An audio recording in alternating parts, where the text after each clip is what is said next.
Assalamualaikum warahmatullahi wabarakatuh. Selamat pagi, anak-anak hebat. Bagaimana kabar kalian pagi ini? Ibu selalu berharap semoga kalian, kita semua dilindungi oleh Allah Subhanahu wa taala, dijauhkan dari segala macam penyakit, utamanya dari COVID-19. Nah, pada pagi hari ini kita akan belajar tentang organ gerak hewan dan manusia, melanjutkan dari tema 1, yaitu pada subtema 3 lingkungan dan manfaatnya pada pembelajaran yang kedua. Jangan lupa berdoa terlebih dahulu sebelum memulai pembelajaran.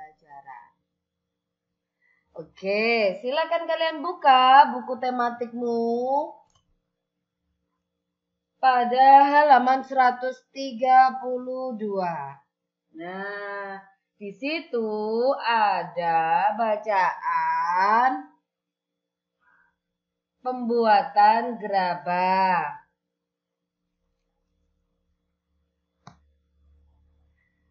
Kalian pada pertemuan yang kemarin sudah membahas tentang gerabah ya. Nah, kali ini kita akan melanjutkan. Bahwasanya tangan dan kaki para pengrajin gerabah itu memang cekatan dan terampil dalam membentuk tanah liat menjadi gerabah-gerabah yang bernilai seni tinggi. Nah, tetapi pembuatan gerabah ini tidak semudah yang kalian lihat. Ternyata ketika di situ Lani selalu gagal dalam membuat gerabah yang bagus. Kenapa ya kira-kira teman-teman? Iya, karena tangan dan kaki Dek Lani kurang terampil. Pergelangan tangan dan jari jemarinya juga masih terlalu kaku dalam membentuk gerabah. Kemudian kaki juga kurang kuat dalam memutar alat membentuk gerabah. Wah, ternyata tidak mudah juga ya membuat gerabah. Nah, ternyata dalam membuat gerabah pun ada beberapa konsekuensi atau akibat yang ditimbulkan. Salah satunya bisa kalian lihat pada halaman 134 ada gambar, yaitu pengrajin tua yang tubuhnya sekarang bungkuk. Ternyata pada saat mudanya dulu dia terus memaksakan tubuhnya untuk bekerja tanpa mempedulikan waktu beristirahat. Sejak muda dia sudah jadi pengrajin gerabah. Waktunya dihabiskan untuk selalu duduk membungkuk, membentuk gerabah-gerabah pesanan. Wah, ternyata kita tidak boleh terlalu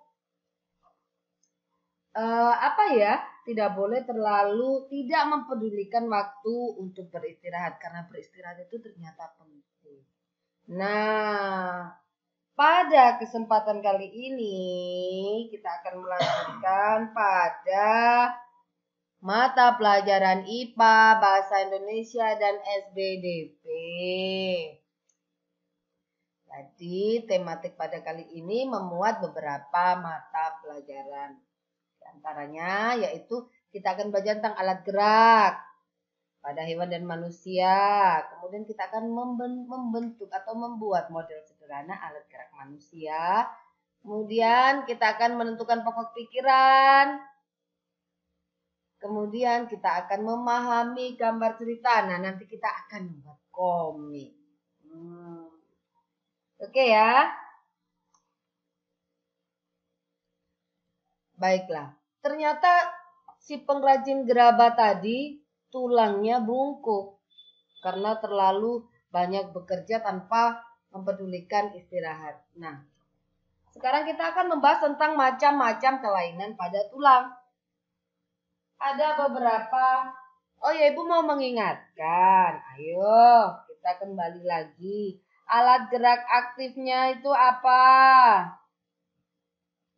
Alat gerak aktif yaitu alat gerak yang dapat melakukan pergerakannya sendiri. Nah, alat gerak aktif ini biasanya juga dapat menggerakkan alat gerak pasif. Apa alat gerak aktifnya? Ya, otot. Nah, kalau alat gerak pasifnya adalah tulang. Karena tulang tidak bisa bergerak sendiri tanpa adanya otot. Jadi tulang termasuk alat gerak pasif karena tidak bisa bergerak sendiri. Tetapi otot merupakan alat gerak aktif. Nah, sekarang macam-macam kelainan pada alat gerak pasif atau pada tulang. Yang pertama ada fraktur atau patah tulang. Kemudian ada osteoporosis. Kemudian ada fisura atau retak tulang. Kemudian ada lordosis, skoliosis, dan kifosis. Mau tahu apa saja itu? Yuk, kita mulai dari fraktura atau patah tulang. Yaitu kelainan pada tulang akibat kecelakaan, baik kendaraan bermotor atau jatuh. Nah, posisi tulang atau gambar tulang kita atau tulang manusia ketika mengalami patah tulang atau fraktur adalah seperti ini. Nah, ini tulang paha ya ini. Nah, ini kemudian ternyata terjadi kecelakaan menjadi fraktur atau patah tulang seperti ini. Patah benar-benar patah ya. Ini fraktur atau patah tulang. Dan kelainan yang kedua yaitu osteoporosis. Kelainan pada tulang yang disebabkan karena adanya pengeroposan tulang. Hal ini karena tubuh sudah tidak mampu lagi menyerap dan menggunakan kalsium secara normal. Biasanya osteoporosis ini dialami oleh manusia yang usianya sudah semakin tua. Itu ya. Jadi ini adalah kepadatan tulangnya ya. Nah, di sini tulang. Kepadatan tulangnya itu sudah berbeda. Itulah. Jadi keropos, semakin keropos sehingga itu yang dinamakan osteoporosis. Kemudian yang ketiga yaitu fisura atau retak tulang. Ini ya, Ibu besarkan gambarnya. Jadi ini retak, terjadi retak. Yaitu kelainan tulang yang menimbulkan keretakan pada tulang akibat kecelakaan. Atau jatuh juga bisa ya. Nah, ini fisura atau retak tulang. Kemudian lordosis, kelainan tulang selanjutnya. Yaitu kelainan tulang karena sikap duduk yang salah. Sehingga tulang belakang melengkung. Nah, pada daerah lumbalis. Bisa kalian lihat pada gambar. Hal ini akan mengakibatkan posisi kepala tertarik ke belakang. Nah, ini untuk diantisipasi atau agar kalian juga berhati-hati. Biasanya kalau kalian sekolah, duduk di bangku, di kelas, kemudian atau kalian sedang mengerjakan tugas di rumah, itu perhatikan posisi duduk kalian, ya. Karena ini adalah kelainan tulang lordosis. Ketika sikap duduknya yang salah. Itu ya, tulang belakangnya jadi melengkung. Kemudian ada kelainan tulang skoliosis, yaitu kelainan tulang karena sikap duduk yang salah juga. Tulang belakangnya melengkung ke arah samping, entah itu samping kanan atau samping kiri. Hal ini menyebabkan badan akan bengkok dan membentuk huruf S. Nah, biasanya ini sikap duduk yang terjadi terlalu lama sehingga membentuk badan sehingga menyebabkan badan tuh bengkok gitu ya. Skoliosis. Kemudian ada lagi yaitu yang membungkuk seperti yang Pak pengrajin tua tadi, kifosis namanya, yaitu kelainan tulang karena sikap duduk membungkuk sehingga tulang belakangnya bengkok ke belakang. Nah, ini ya. Ini adalah bungkuk, ini kifosis. Nah,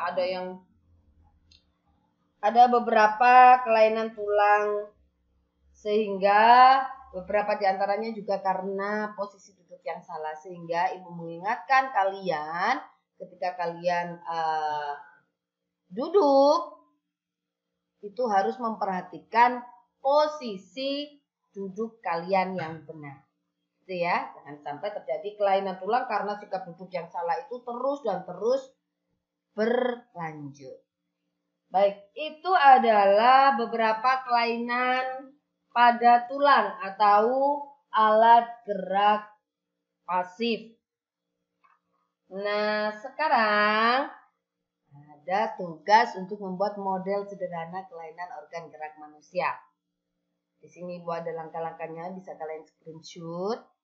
Atau kalian bisa cek di Google Classroom, juga sudah Ibu tuliskan semuanya.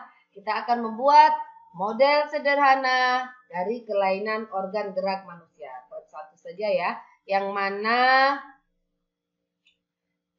lordosis, skoliosis, dua-dua ya, buat dua saja. Yang lordosis, yang skoliosis atau kifosis.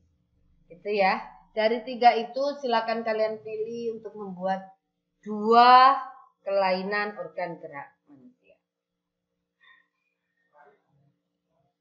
Nah, sekarang silakan kalian membaca buku tematik halaman 137, yaitu bacaan yang berjudul posisi dan sikap duduk yang benar dan sehat. Nih, buat kalian biar tidak mengalami posisi dan sikap duduk yang salah, maka yuk kita baca dulu ya halaman 137. Silakan. Nah, dalam posisi dan sikap duduk yang benar dan sehat, di situ bisa dilihat judul bacaannya posisi dan sikap duduk yang benar dan sehat.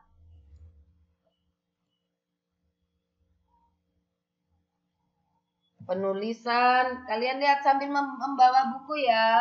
Penulisan dari judul ditulis awal huruf besar semua kecuali kata sambung. Nah, di situ dari bacaan itu ada berapa paragraf?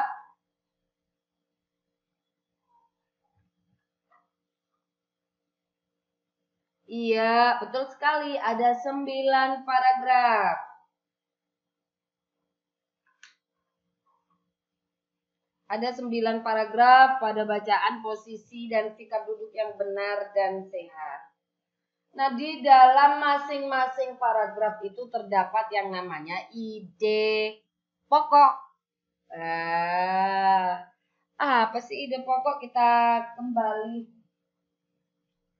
membahas ya, mengingatkan saja. Yaitu ide pokok adalah gagasan yang menjadi dasar sebuah paragraf.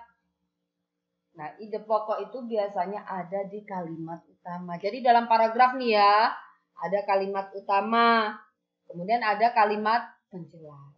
Nah, ide pokok biasanya diselipkan atau disajikan dalam kalimat utama itu. Nah, kalimat utama yang memuat ide pokok ini bisa berada di awal, bisa berada di tengah, bisa berada di akhir paragraf. Nah, kemudian kalian silakan berlatih mencari ide pokok ya, yaitu ide pokok dari bacaan posisi dan sikap duduk yang benar dan sehat. Kalian cari ide pokoknya masing-masing. Apa perlu dikirim, Bu? Tidak. Kalian berlatih saja sendiri ya. Nah, itu adalah ide pokok yang ada dalam bacaan. Jadi, bacaan itu ada macam-macam. Di situ ada bacaan yang memuat beberapa ide pokok. Nah, selain dari itu, ada bacaan yang juga disertakan dengan gambar. Seperti yang kalian lihat pada halaman 140. Namanya adalah komik. Nah, di halaman 140 bisa kalian lihat di situ ada gambar, tetapi tidak ada tulisan atau teksnya.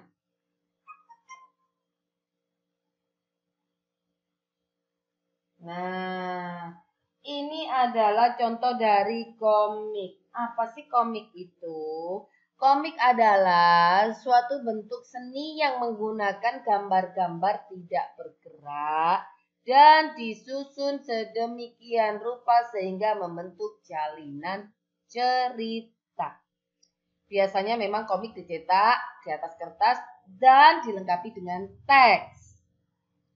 Teks dalam komik berfungsi untuk menjelaskan, melengkapi, dan memperdalam penyampaian gambar secara keseluruhan. Teks ini biasanya disajikan dalam gelembung-gelembung yang diserasikan dengan gambar. Nah, itu yang ada di bukumu halaman 140 itu ada gambarnya tapi tanpa ada teksnya. Ini adalah contoh komik yang juga ada teksnya yang berupa gelembung-gelembung. Siapa yang suka Doraemon? Ya, saya suka Doraemon. Nah, baiklah anak-anakku semuanya. Jadi, pertemuan untuk hari ini sampai di sini dulu. Kalian sudah mengenal komik, kalian juga sudah mengenal ide pokok. Berlatih, jangan lupa berlatih membuat ide pokok. Kemudian kalian juga sudah mengerti, sudah mengetahui tentang beberapa kelainan dari tulang. Jangan lupa tugasnya dikerjakan ya. Demikian anak-anakku, tetap semangat belajar dari rumah. Mari kita semua berdoa agar kita dapat segera bertatap muka kembali di sekolah. Demikian anak-anakku, semoga bermanfaat apa yang kita pelajari hari ini. Amin ya rabbal alamin. Ibu akhiri. Wassalamualaikum warahmatullahi wabarakatuh. Dadah.